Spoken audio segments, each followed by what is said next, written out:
أما بعد فأعوذ بالله من الشيطان الرجيم.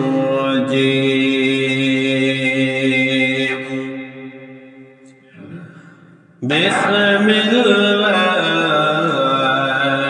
الرحمن الرحيم. سبحان الذي أسرى بعبده ليلا من المسجد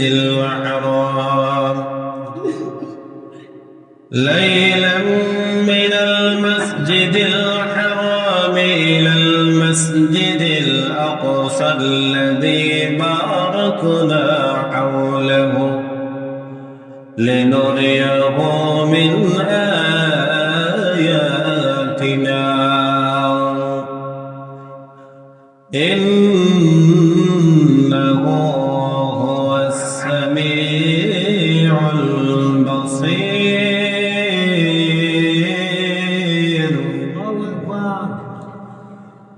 وقال رسول الله صلى الله عليه وسلم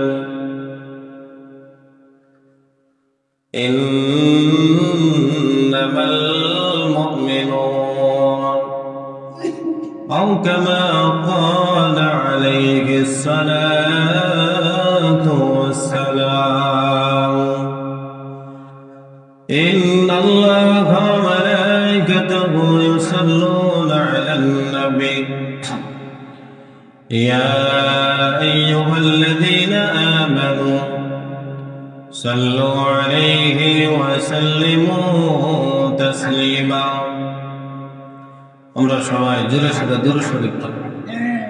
اللهم صل على محمد وعلى آل محمد كما صليت على إبراهيم وعلى آل إبراهيم إنك حميد مجيد. اللهم بارك على محمد وعلى آل محمد كما باركت على إبراهيم وعلى آل إبراهيم إنك حميد مجيد. اللهم صل وسلم وبارك عليه. আল্লাহ পাকের দরবারে অসংখ্য অগণিত শুকর ও সুজুদ যে আল্লাহ পাক অত্যন্ত দয়া করে মায়া করে মহব্বত করে ভালোবেসে পৃথিবীর সর্বশ্রেষ্ঠ স্থানে আসার এবং বসার তৌফিক দিয়েছেন।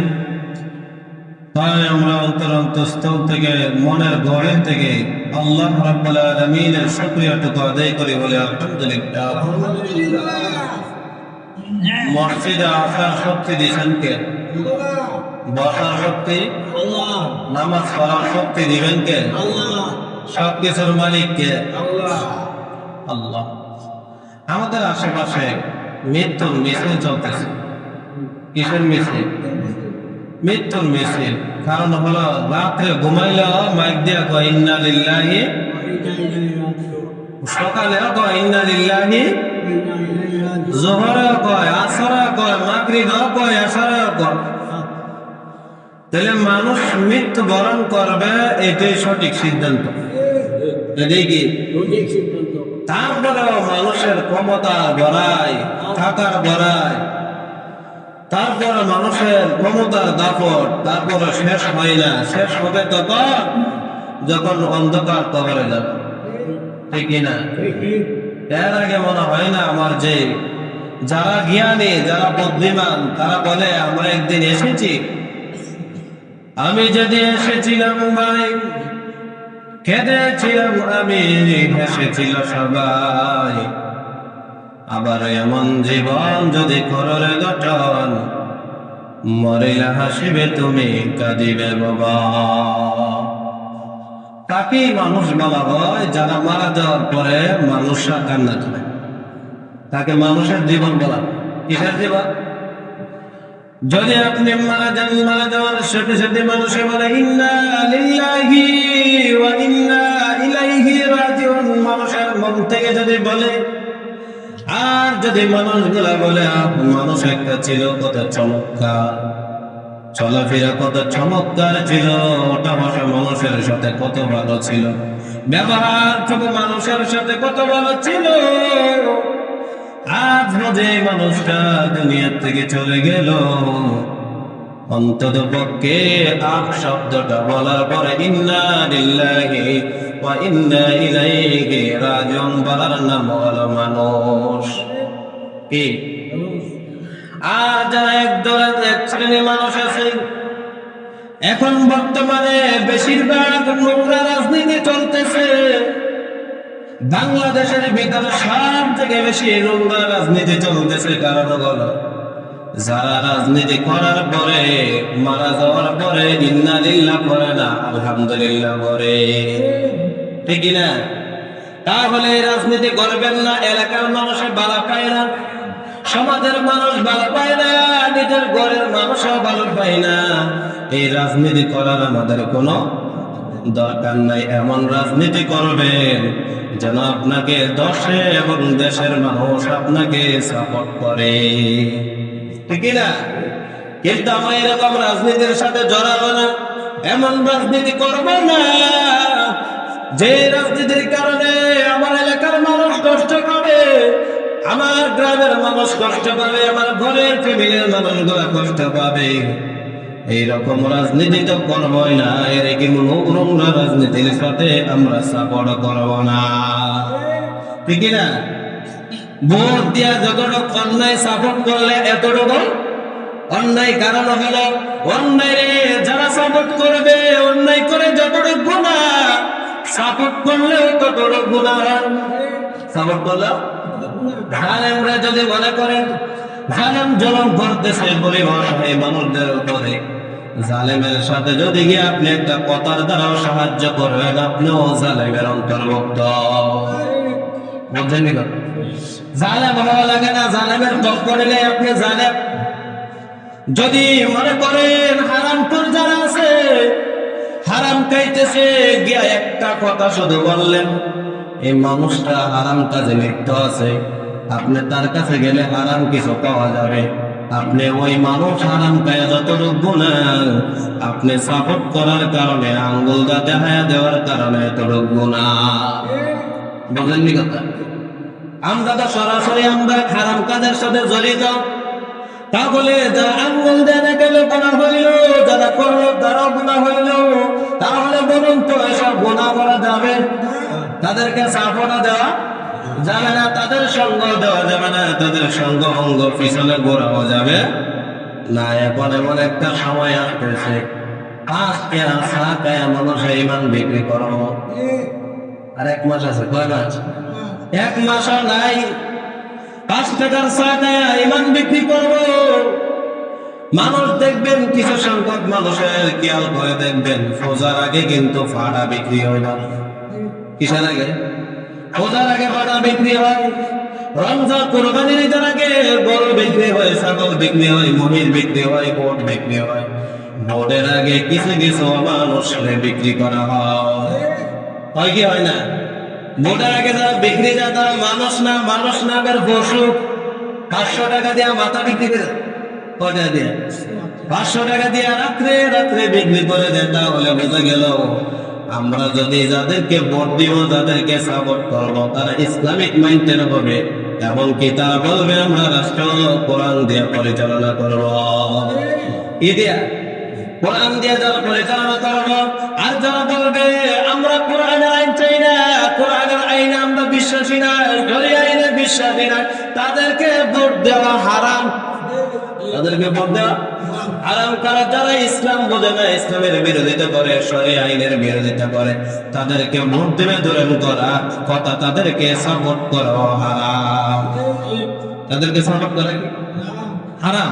এখানে তো কয়া যাইতেছে, কিন্তু অনেকে আছে গিয়া দেখবেন হারামের মধ্যে বলতে আছে। আছে না নাই? এখানে তো সবাইকে আমরা ইসলামিক দলে ভোট দিব, লেকিন বাইরে বলো ইসলামিক দলে আমার বাপ দাদা কইরা গেছে এটা আমিও করবো, আছে না নাই? বাপ দাদা দেওয়া হবে না। আপনার চিন্তা ফিকির, আপনার বুদ্ধি, আপনার মেধা আল্লাহ দিছে কিনা? দিছে কিনা? যে জায়গার মধ্যে দিলে আপনার কাজ হবে, আপনি সুন্দরভাবে চলতে পারবেন, দেশ আপনি নিঃস্বাধীন ভাবে চলতে পারবেন। আপনাকে কেউ বেশিরভাগ দেখবেন বয়স্ক ভাতা, বিধবা ভাতা সবকিছু আপনার অধিকার ফিরে পাইবেন, ওই জায়গার মধ্যে আমরা ভোট দেওয়ার দরকার, ঠিক না? এই কথাগুলো বলছি আমাদের সমাজের মানুষ যদি প্রত্যেকটা সমাজের মানুষ এরকম চিন্তা করতো যে ইসলামিক মাইন্ড দিয়ে, ইসলামিক মাইন্ডে চিন্তা করতো, তাহলে প্রত্যেকটা মানুষই শরিয়া আইনের পক্ষে থাকতো। কিসের আইনে? শরিয়া আইনের, ইসলামিক আইন এবং ইসলামিক বিধান, আল্লাহর বিধান অনুযায়ী দেশ চলবে, রাষ্ট্র চলবে, গ্রাম চলবে, মহল্লা চলবে। তাহলে প্রত্যেকটা মানুষই এরকম চিন্তা ভাবনা নিয়ে প্রত্যেকটা মহল্লা সহ ঠিক হয়ে যেত। প্রত্যেকটা মহল্লা সহ ঠিক হয়ে যাবে। মহল্লা যদি ঠিক হয়ে যায়, গ্রাম দেশ সব জায়গা ঠিক হয়ে যাবে ইনশাআল্লাহ। আমি মেরাজের একটা আয়াত তেলাওয়াত করেছি, সূরাতুল ইসরা 1 নম্বর আয়াত। গত সপ্তাহে একটু আলোচনা করছিলাম, তাহলে আমি এই আলোচনা থেকে শুরু করলাম। আপনারা সবাই মনোযোগ সহকারে শুনবেন ইনশাআল্লাহ। আল্লাহ রাব্বুল আলামিন জানিয়ে দিলেন, সুবহানাল্লাযী আসরা বি'আবদিহি লাইলাম মিনাল মাসজিদিল হারামি ইলাল মাসজিদিল হারামি ইলাল মাসজিদিল আকসাল্লাযী বারাকনা হাওলাহু লিনুরিয়াহু মিন আয়াতিনা ইন্নাহু হুয়াস সামিউল বাসীর। আল্লাহ রাব্বুল আলামিন জানিয়ে দেন, সুবহানাল্লাযী আসরা, আমার হাবিবকে আমি পবিত্র মহাশব্দ আমার হাবিবকে রাতের বেলা ভ্রমণ করালাম। কতদূর ভ্রমণ করালাম জানো? মাসজিদুল হারাম ইলাল মাসজিদিল আকসা, মসজিদে হারাম থেকে মসজিদে আকসা পর্যন্ত। সুবহানাল্লাহ, মসজিদে হারাম থেকে মসজিদে আকসা পর্যন্ত। ইসরা মানে হলো ভ্রমণ। বলে রাসূলুল্লাহ সাল্লাল্লাহু আলাইহি ওয়াসাল্লামকে জানিয়ে দিলেন নবী, ভ্রমণটা ইসরা রাতের বেলা হবে, দিনের বেলা ইসরা হয় না। দিনের বেলা ভ্রমণ ইসরা হবে না, রাতের বেলা সম্ভব, দিনের বেলা সম্ভব নয়। তার জন্য আল্লাহ রাব্বুল আলামিন জানিয়ে দিলেন, বারাকনা হাওলাহু লিনুরিয়াহু মিন আয়াতিনা। জানো তোমার মসজিদে হারাম থেকে মসজিদে আকসা পর্যন্ত আমার নবীকে, আমার বন্ধুকে, আমার বান্দাকে আমি ভ্রমণ করালাম। কেন ভ্রমণ করালাম জানো? বারাকনা হাওলাহু লিনুরিয়াহু মিন আয়াতিনা, আমি যেন তাকে ভ্রমণ করাইয়া মসজিদে আকসার আশপাশকে আমি বরকতময় করে দিয়েছি। মসজিদে আকসা যেটার মধ্যে আছে, ওইটার মধ্যে অসংখ্য নবী রাসূল ছিল, আশপাশে নবী রাসূল এখনো বর্তমানে আছেন, হাজার হাজার লক্ষ লক্ষ ওই চারপাশ বরকতময় করে রেখেছে। আল্লাহ বলেন, ইন্নাহু হুয়াস সামিউল বাসীর, নিশ্চয় নিশ্চয় আমি আল্লাহ সব কিছু শুনি এবং সব কিছুই জানি। সুবহানাল্লাহ, আল্লাহ সব কিছু জানেন কিনা?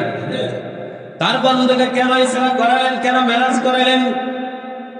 আমরা জানবো ইসরা কেন করালেন। বলে এমন যন্ত্রণা, নবীজি সাল্লাল্লাহু আলাইহি ওয়াসাল্লাম যখন নবুয়তের 7ম বছর হলো, 7ম বছর হওয়ার পর বনি ইসরাঈলের লোকগুলা, কুরাইশের লোকগুলা এমন নবীকে যন্ত্রণা দিল।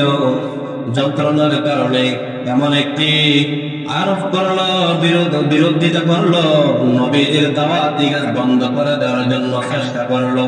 আল্লাহর নবী যখন দাওয়াতি কাজ বন্ধ করে দিল, একটি অবরোধ শুরু করে দিল। অবরোধটা প্রায় 3 বছর ছিল। কয় বছর?